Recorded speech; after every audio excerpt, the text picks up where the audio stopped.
¿Qué pasa, compañeros? Bueno, pues voy a haceros hoy un vídeo con un poco de contenido cultural, así que ya sabéis, los que no os interese el tema histórico y el tema de la exploración española y tal, pues podéis pasar a otra cosa, ¿no? Porque hoy voy a hablar de exploración española en Norteamérica, porque tengo que ir a dar una charla a una asociación cultural.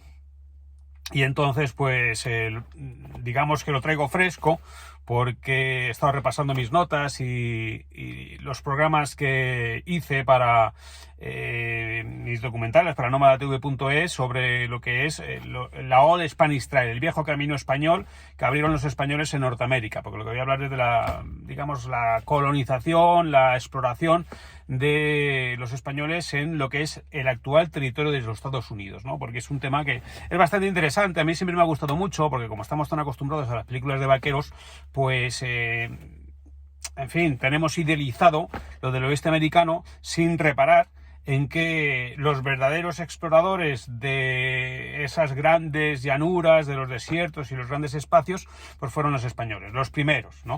Que llegaron hasta allí, en ocasiones pasando auténticas vicisitudes, ¿no? Y después los que defendieron las fronteras utilizando la institución del presidio. Es decir, nosotros recordamos de las películas lo del fuerte Apache. Los fuertes no eran más que los presidios, ¿no? Los presidios, que eran los establecimientos militares que fundaban los españoles allí. Pero bueno, antes de entrar en materia, os prometí hablaros de esta empresa que es Dress Kids, ¿no? Y os voy a hablar de esta empresa no porque me paguen nada por hacer publicidad, sino porque quien la ha fundado es un amigo, bueno, es un miembro de mi comunidad, es suscriptor de nomadatv.es y lector de mis libros, y entonces, pues como cuando los lectores de mis libros me mandan cervezas, o me mandan jamones, o me mandan chorizos, o me mandan, yo qué sé, productos, pues yo los saco, no porque les tenga que hacer publicidad pagada, sino porque son miembros de mi comunidad. Entonces no acepto regalos de nadie que no sea de mi comunidad, pues no los voy a sacar en los vídeos, pero de los miembros de mi comunidad, de los lectores, pues es que, en fin, viajo con ellos, les promociono los productos. Y entonces, bueno, ¿qué es lo que es Dress Kids, no? Que como veis aquí es dresskids.es. Pues bueno, es una cosa muy curiosa que ya comenté en un vídeo, que está especialmente diseñado para comprar ropa a los niños pequeños. Tienen personal shopper, pero para niños. ¿Y esto para qué se puede utilizar? Bueno, pues se puede utilizar sobre todo, como ya os comenté, por los padres separados o los padres divorciados. Es una modalidad muy útil. Yo no lo soy, pero yo no sería capaz de comprar ropa a mis hijos. Eso es una cosa que lleva mi mujer. Pero si yo tuviera que comprar ropa a mis hijos porque tuvieran que pasar un periodo estival conmigo, unas vacaciones, o porque tuviera que hacer lo que es la vuelta al cole rápidamente y no tuviera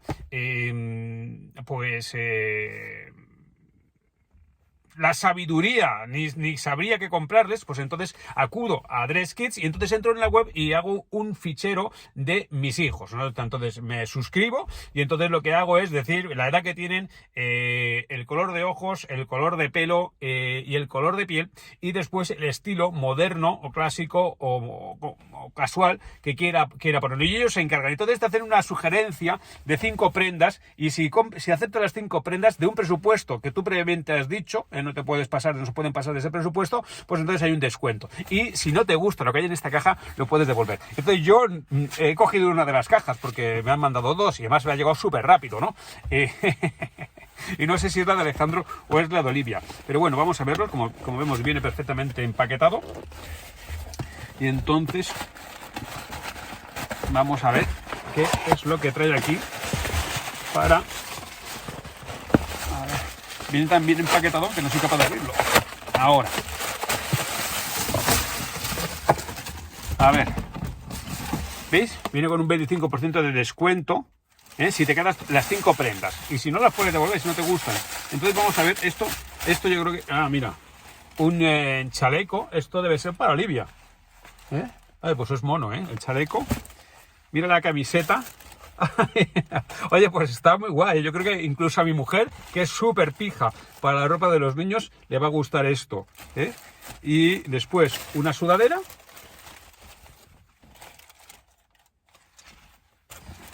una camiseta.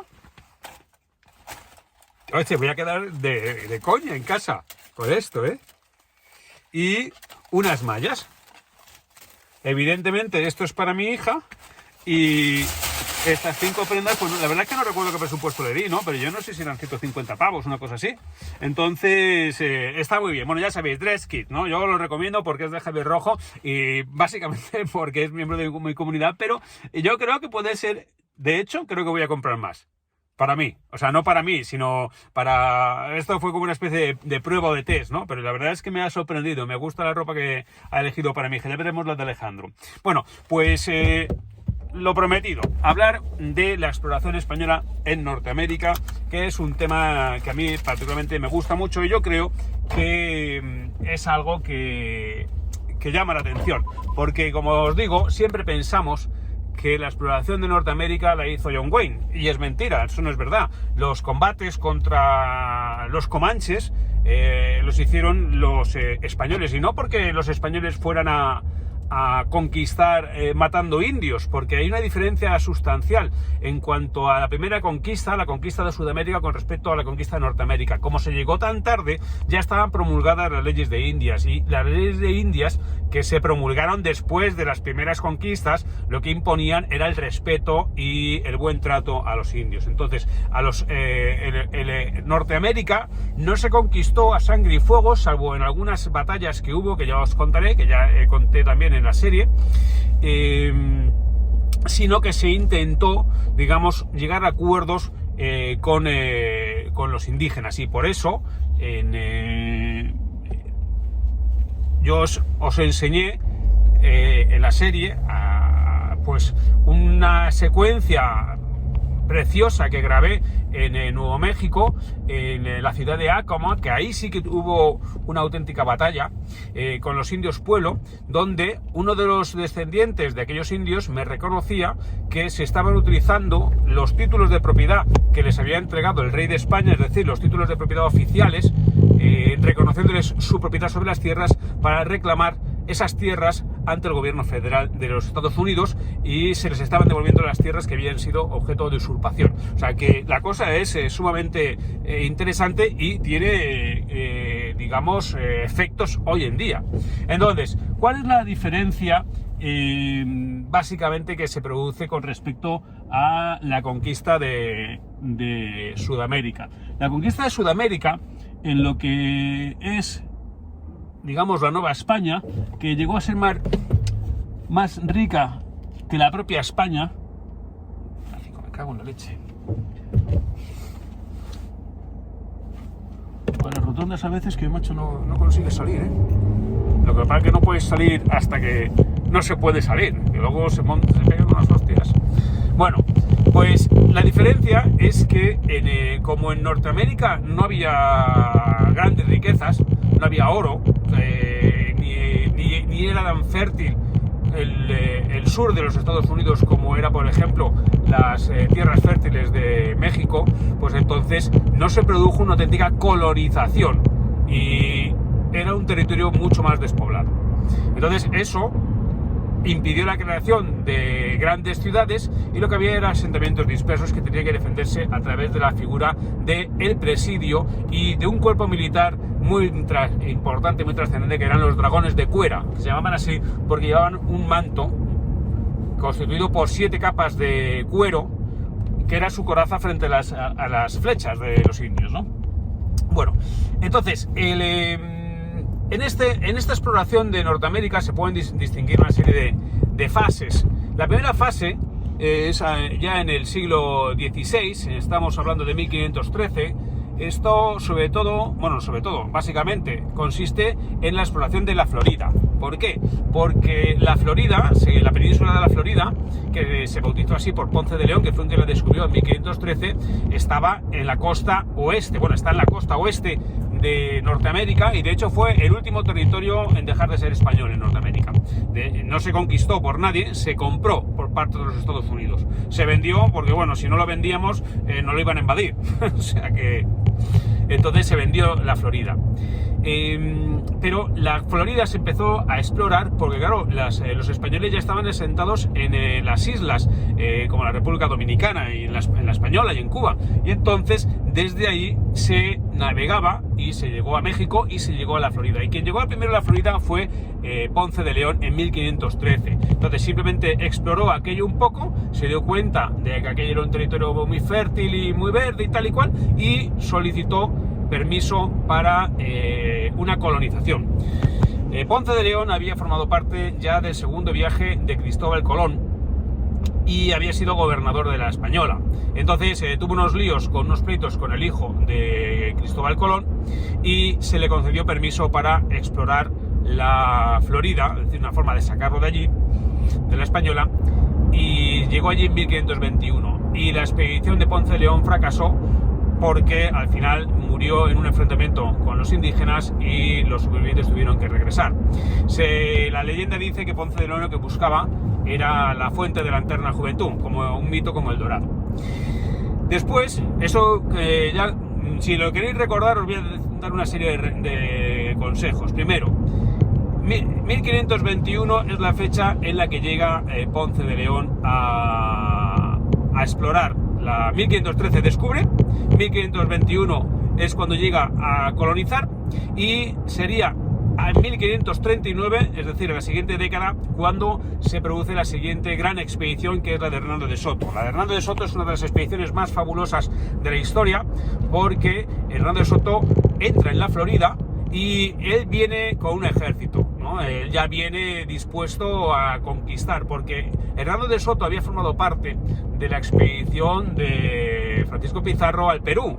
Había participado en el rescate de Atahualpa y, por tanto, era un tío que se había hecho de oro, porque el rescate de Atahualpa se hicieron todos riquísimos, ¿no?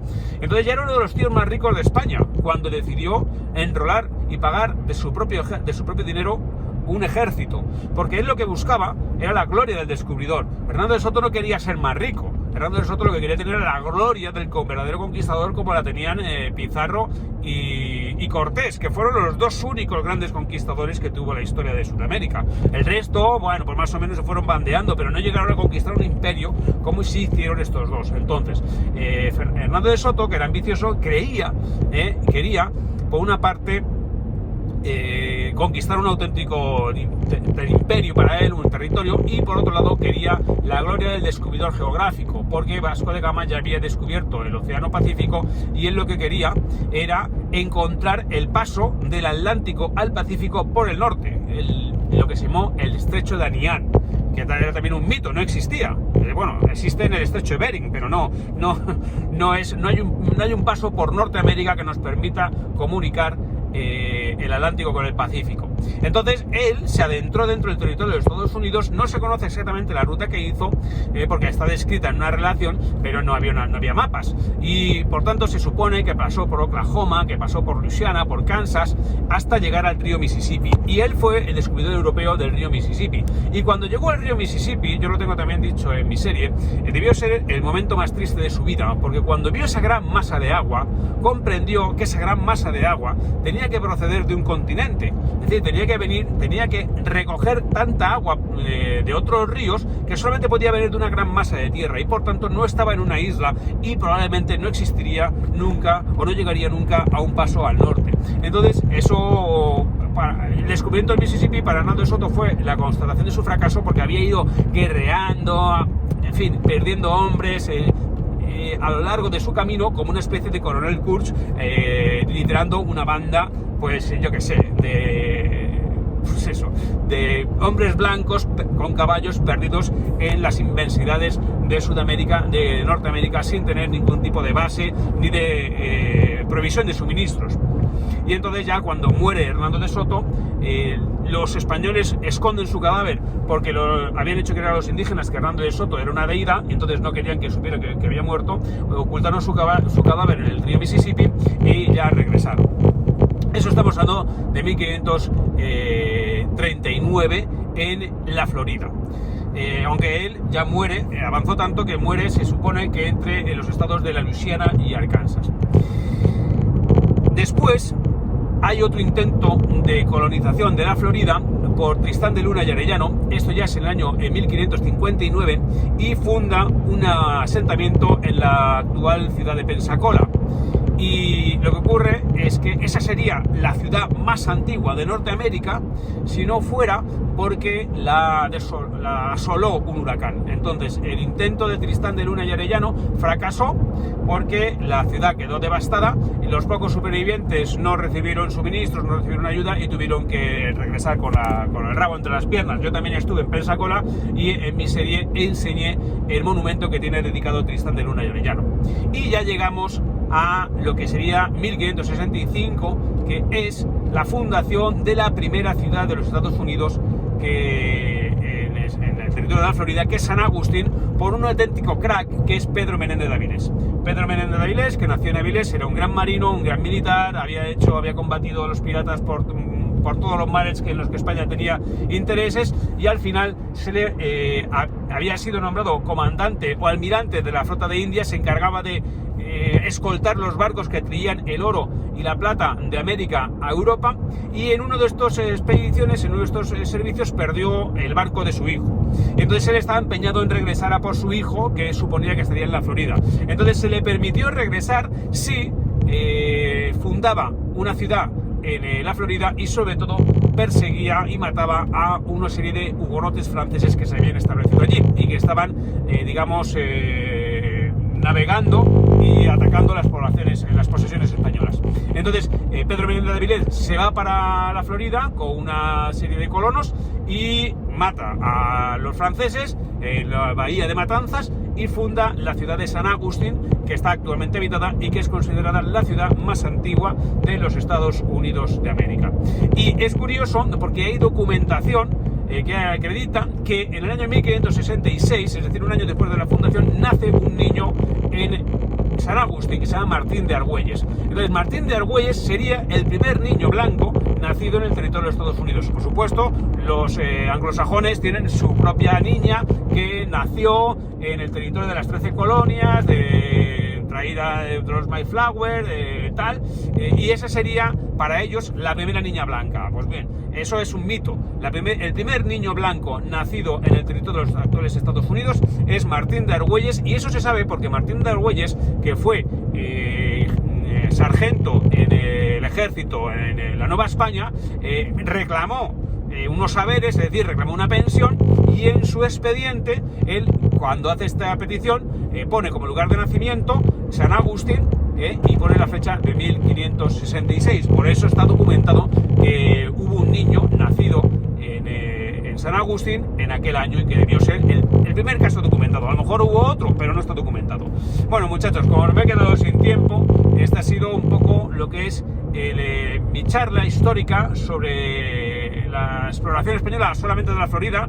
No, ya hablaré otro día de la exploración en lo que fue Arizona, Nuevo México, California, que es más tardía, aunque la exploración de Nuevo México, el descubrimiento del Gran Cañón, se produce en el 1541 como consecuencia de la expedición de Vázquez de Coronado, que nació en Salamanca. Pero bueno, de eso hablaremos otro día. De todas maneras, todo esto está en mis documentales que tenéis en nomadatv.es, tanto en la serie Diario de un Nómada, en la segunda temporada, que es la de la última danza de guerra, que recorre los caminos reales españoles de Norteamérica, como en la temporada que se ve en Amazon Prime y también está en nomadatv.es, que es la de Motonómadas, la tercera temporada de Prime Video. Ahí son episodios de 1 hora y siempre hay un trozo de un viaje por Estados Unidos siguiendo la Old Spanish Trail, el viejo camino español, que va desde, que yo lo hice yo, no es que hay un viejo camino español que vaya desde San Agustín hasta San Diego. Ese camino lo hice yo, porque los caminos españoles no iban de este a oeste, sino iban siempre de la Nueva España, de México, hacia el norte, y algunos ligaban territorios que tenían más cercanos.